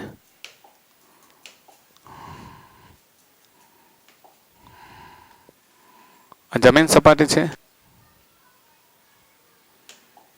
m1 દળ m2 દળ અહીંયાથી બળ F લાગે છે તમને પ્રશ્ન આવા પૂછી લે કે બધી જ સંપર્ક સપાટીઓ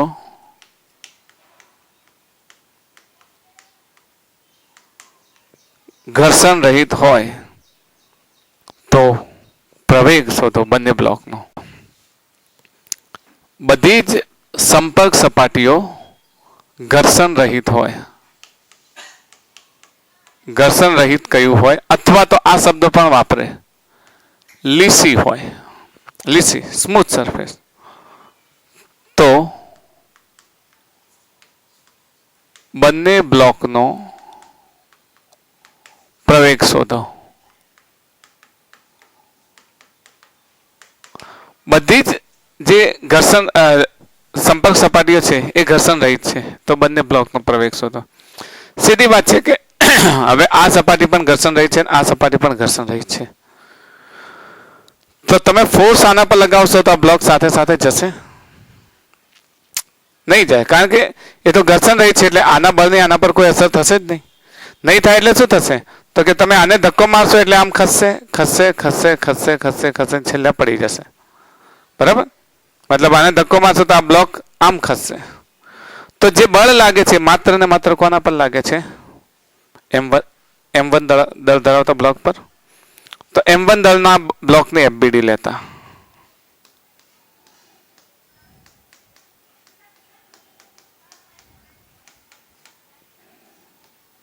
આ M1 દળ ઉપર નીચે તો લેતા નથી આપણે. આ દિશામાં કેટલું બળ લાગે છે? F. એના કારણે આ દિશામાં એક્સેલરેશન કેટલો મળે છે? A1 લઈએ. ચલો આનો એક્સેલરેશન શું લઈએ? A1. તો F is equals to ma1. તો A1 is equals to F upon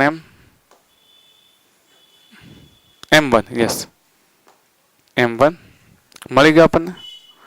બીજા બ્લોક માટે શું કરીશું? બીજા બ્લોક પર તો F કેટલું છે? 0. તો A2 is equal to શું થશે?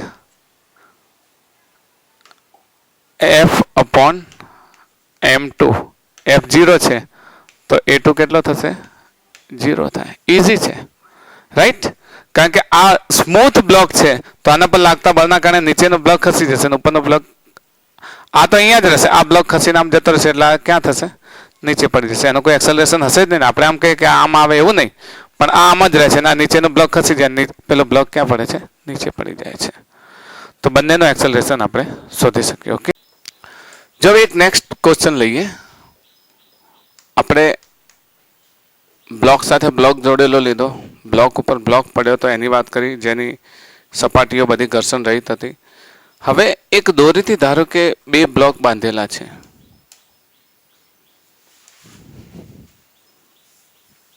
ધારો કે દોરી છે, બંને વચ્ચે દોરી બાંધેલી છે. આને દોરી વડે બાંધેલો છે, અહીંયાથી બળ લાગે છે આ દિશામાં, બળ F લગાવવામાં આવે છે. બળ F. આ M1 દળનો બ્લોક, M2 દળનો બ્લોક તમારે શોધવાનું છે. બંને બ્લોકનો પ્રવેગ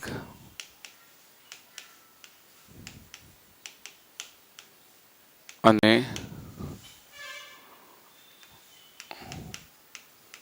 દોરીનું તણાવ બળ શોધો. આપણે FBD બનાવતા હતા, ઉપર નીચેની FBD તો આપણે નથી બનાવતા કારણ કે તે ઇક્વિલિબ્રિયમ સ્ટેજ છે. તો આપણે આ પહેલા બ્લોક માટે વાત કરીએ, બ્લોક 1 માટે. જો દોરીથી ખેંચાશે એટલે બંને બ્લોક સાથે જ જશે, બંને બ્લોક સાથે જશે એટલે બંનેનો પ્રવેગ તો સરખો જ. એટલે આનો પણ એ છે પ્રવેગ, આનો પણ એ પ્રવેગ છે.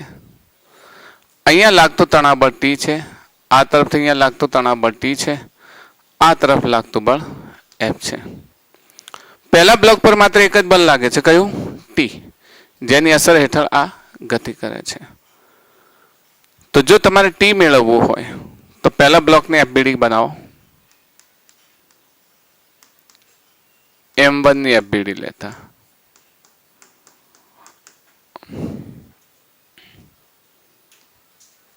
આ M1, હવે mg ને એની વાત કરતા નથી કારણ કે તો ઇક્વિલિબ્રિયમ સ્ટેટમાં છે, તો એક જ બળ લાગે છે આ તરફ કયું t, જેની અસર હેઠળ એ ગતિ થતી હોય, t બરાબર m બને, t બરાબર m બને, બરાબર. અહીંયા લખી દઈએ t બરાબર m બને. કેમ? કારણ કે બળ F બરાબર m નું સૂત્ર પરથી. બીજા બ્લોકની FBD લેતા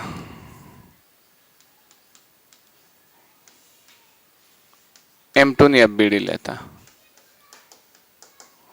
M2 ની FBD લઈએ તો M2 પર 1 લાગતું બળ આ તરફ, that is F, અને આ તરફ તણાવ બળ T. છતાંય પ્રવેગ આ તરફ છે તો બળ કયું મોટું?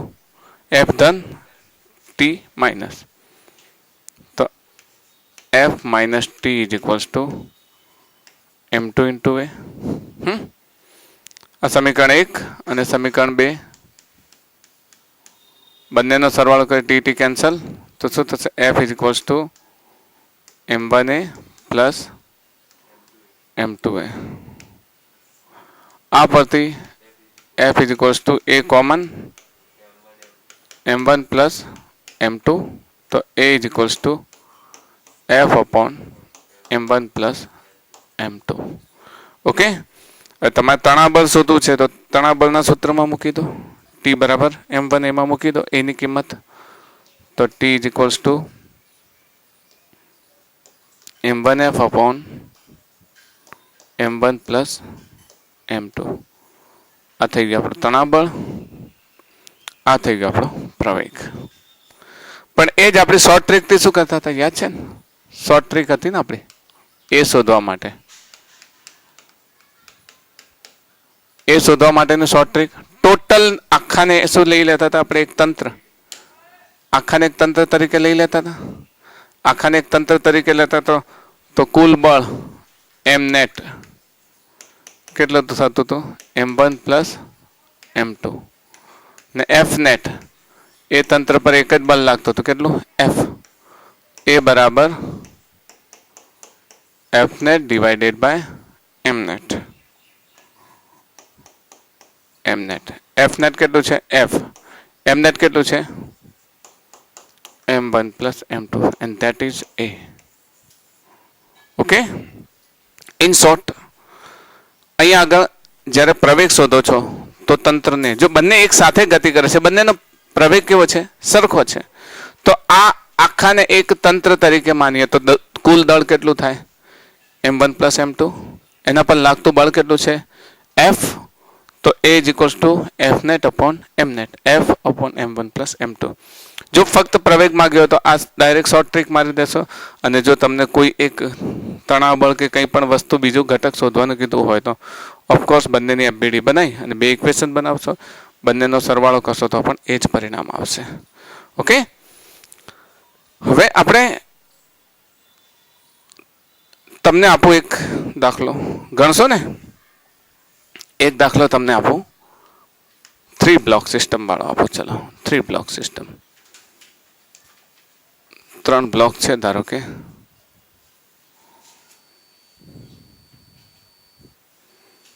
બધા વચ્ચે બળ લાગે છે, એક અહીંયા લાગે એટલે દોરી બાંધેલી છે, અહીંયા બળ લાગે છે, આ તરફથી એક બળ લાગે છે જેને આપણે નામ આપીએ છીએ F. આપણને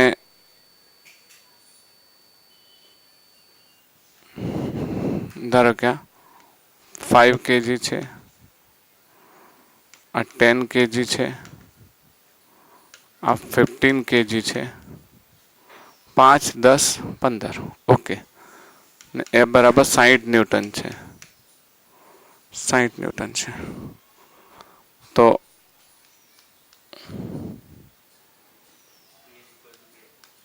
દરેક દોરીનું તણાવ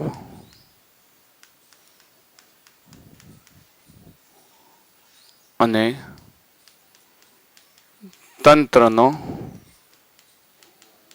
પ્રવેગ શોધો. ઓકે, હમણાં મેં તમને સમજાવ્યું છે, વિડીયોને પોઝ કરી અને જવાબ લાવો.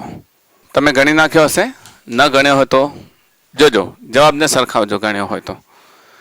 અહીંયા જો ફક્ત પ્રવેગ શોધવાનું કહેતો તો સીધે સીધો જોઈને પણ તમે કહી શકો છો કે ટોટલ માસ કેટલું છે 15 ને 10 25 ને 5 30 અને ટોટલ ફોર્સ 60, તો 60/30 એટલે એ બરાબર 2 મીટર પર સેકન્ડ સ્ક્વેર.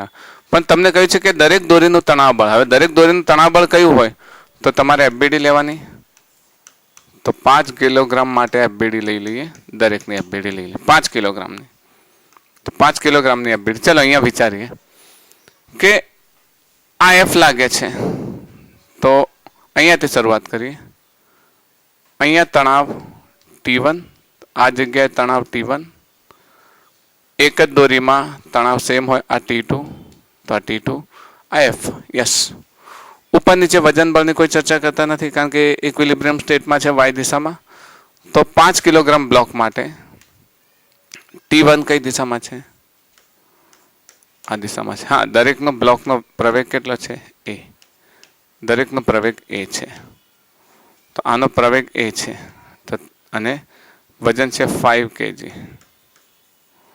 તો તમે શું લખશો? T = 5a લખશો ને? તો પહેલું ઇક્વેશન લખી દઈએ, T = 5a. બીજા બ્લોક માટે લઈ લઈએ. કોના માટે? 10 kgના બ્લોક માટે.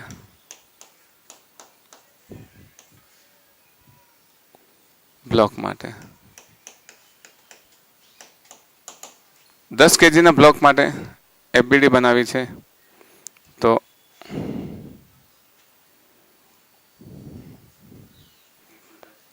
આ તરફ 10 kgના બ્લોક માટે આ તરફ T2, આ તરફ T1, છતાંય પ્રવેગ કેટલો છે? a. તો શું લખશો સેકન્ડ ઇક્વેશન? T2 - T1 = કેટલા છે? 10 kg. તો 10a. ત્રીજો બ્લોક લઈ લઈએ.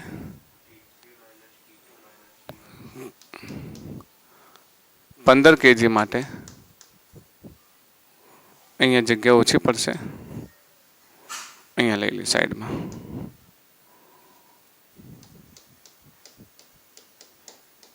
$15 kg માટે 15 kg.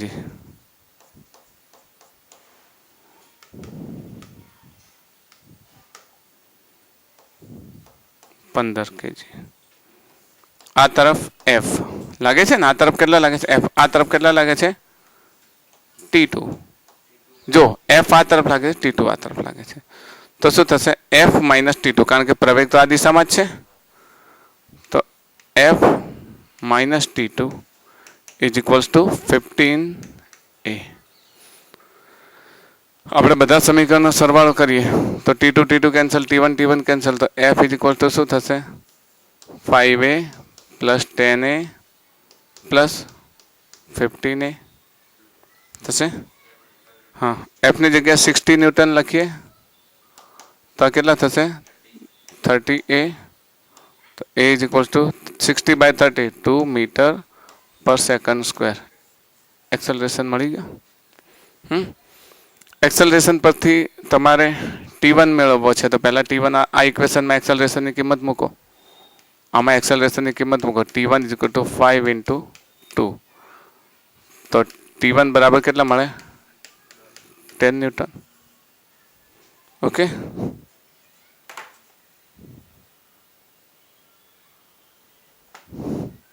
પછી આ T1 ની કિંમત અહીંયા મૂકો એટલે T2 મળે. તો આમાં T2 - T1 = 10a. T2 શોધવું છે. T2 - 10 = 10. a ની કિંમત 2, 10 × 20.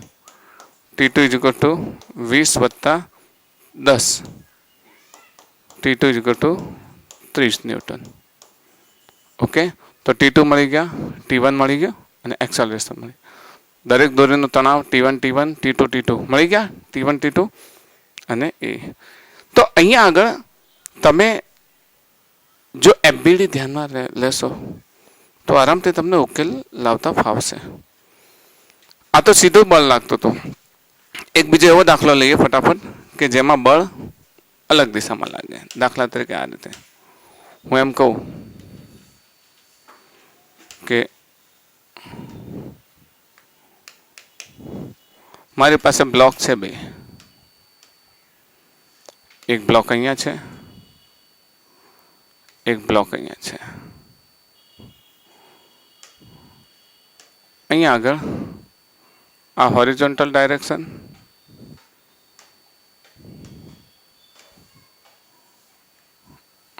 હોરિઝોન્ટલ ડાયરેક્શન સાથે ચોક્કસ ખૂણે એક બળ લાગે છે. આ બંને દોરી વચ્ચે બાંધેલા છે.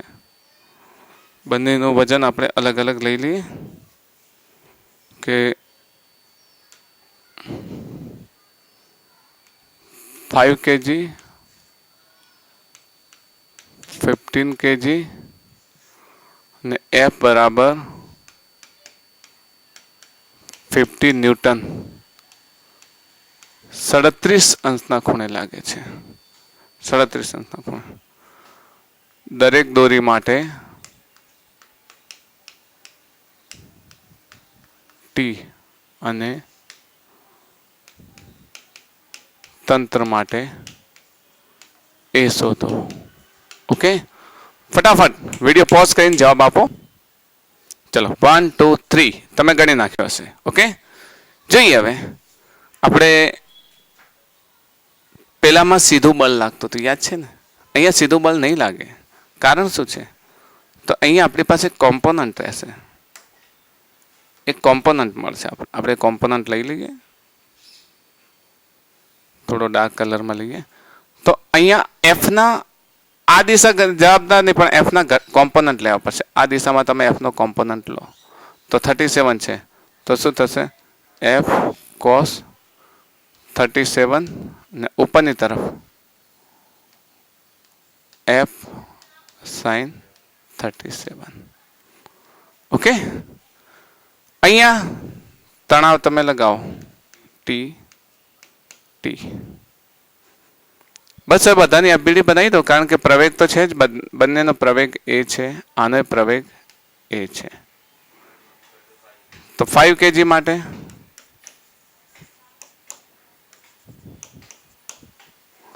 અહીંયા શું થશે? ટી કઈ દિશામાં છે? આ દિશામાં. 5 kg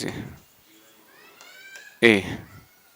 તો આપણું પહેલું equation T is equals to 5a.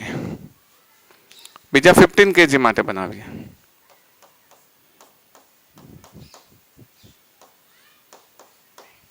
Fifteen KG પર લાગતા બળોને આપણે દર્શાવીએ. આ દિશાનું બળ લઈએ તો કેટલું થશે? F cos 37. આમ તો હવે જો એના ઉપર નીચેના બળ પણ સરખાવવા પડે. એક લંબ બળ વખતે હું આની ચર્ચા કરું છું. અને પ્રવેગ કયો છે? એ છે. આ તરફ બળ કેટલું છે? ટી. તો આ દિશામાં ગતિ કરતું હોવાથી તમે શું લખશો? હા, F cos 37 minus T is equals to 15a. તમે જ્યાં સરવાળો કરો તો ટી કેન્સલ. F ની કિંમત F cos 37 is equal to 5 plus 15 અને અહીંયા શું થઈ જશે? a. F ની કિંમત કેટલી છે? 50. આની કિંમત કેટલી થાય? 4/5 કે 3/5? 4/5 is equal to 20a. 5 × 50 40 બરાબર 20a. a બરાબર 40/20 એટલે 2 મીટર પર સેકન્ડ સ્ક્વેર. 2 મળી ગયો. તણાવ શોધવું હોય તો આ કિંમત અહીંયા મૂકી દો ને, આની અંદર.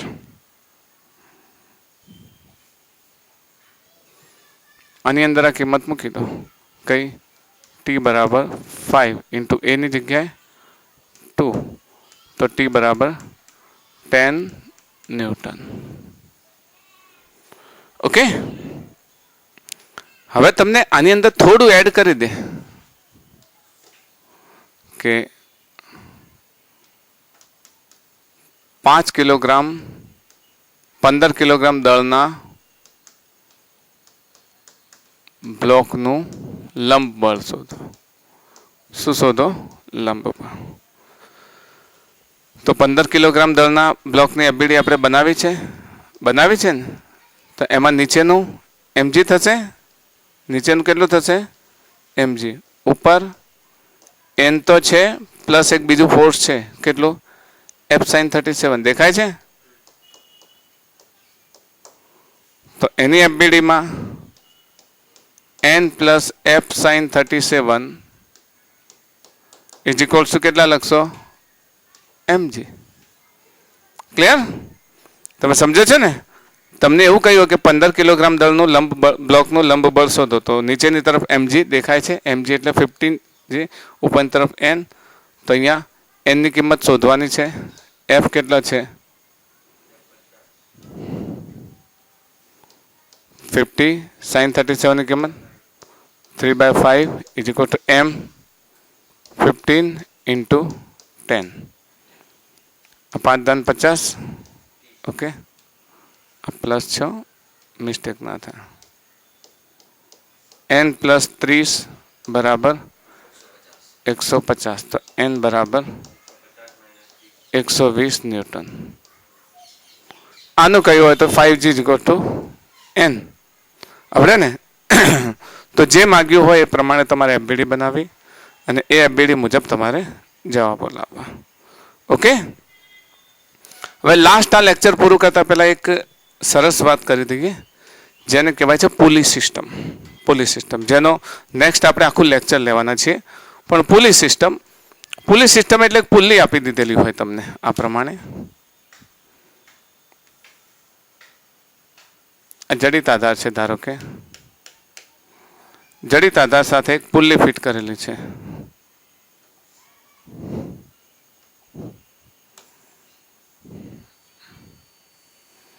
આ પ્રમાણે એક પુલ્લી લગાવી દેવામાં આવે અને એ પુલ્લીને અહીંયાથી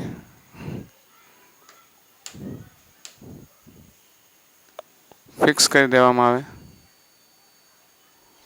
એ પુલ્લી પર બંને તરફથી દોરી લટકાવવામાં આવે. આ તરફ અને આ તરફ બંને તરફથી દોરી લગાવવામાં આવે અને એને બ્લોક લગાવી દઈએ આપણે બે તરફ. એક આ તરફ ને એક આ તરફ. ધારો કે આ M1 છે, આ M2 છે. તો M1 ગ્રેટર દેન M2 લઈએ. હવે M1 ગ્રેટર દેન M2 એટલે આનું વજન વધારે, આનું વજન ઓછું.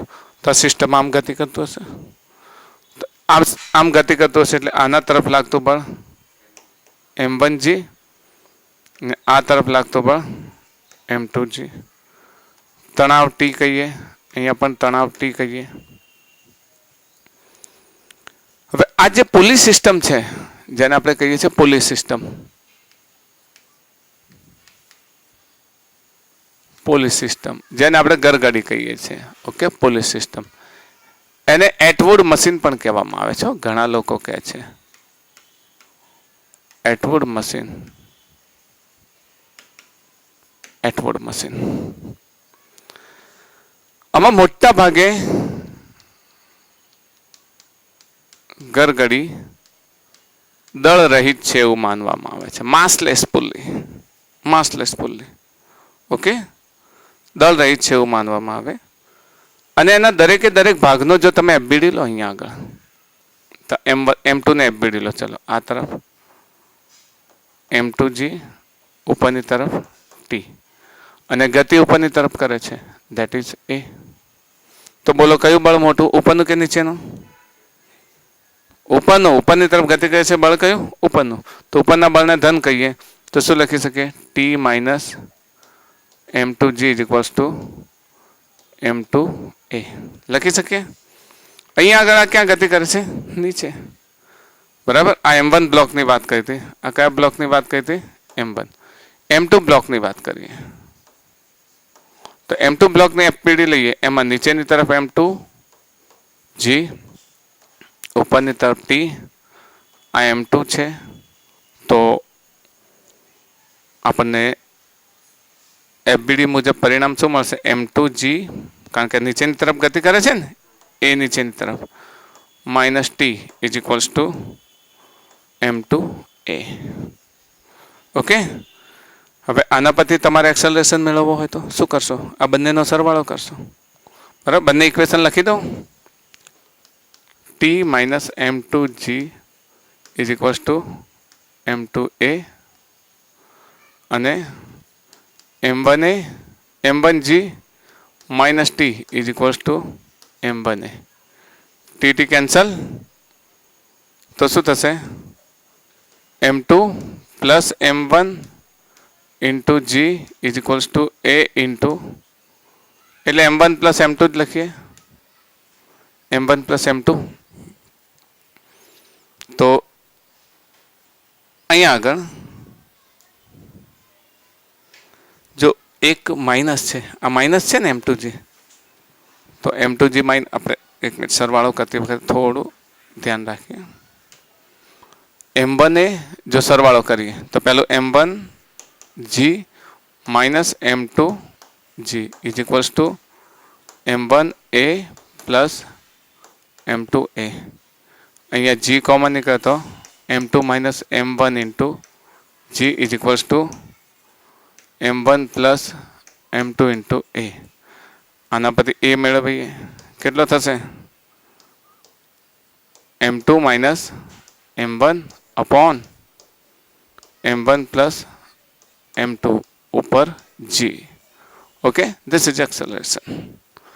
તો પુલી સિસ્ટમમાં આપણે નેક્સ્ટ પુલી સિસ્ટમમાં એક પુલીની વાત કરીશું.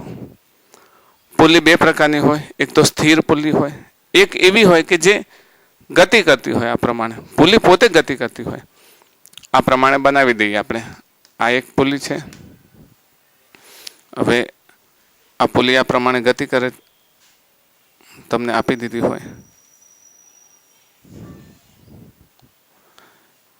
એક સ્થિર આધાર છે,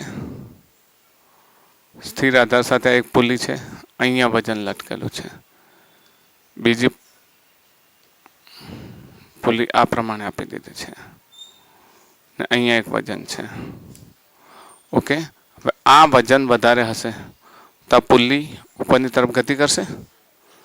પુલી ઉપરની તરફ ગતિ કરશે. આ પુલી કેવી છે? સ્થિર છે. આ કેવી છે? સ્થિર છે. જ્યારે આ ગતિ કરે છે.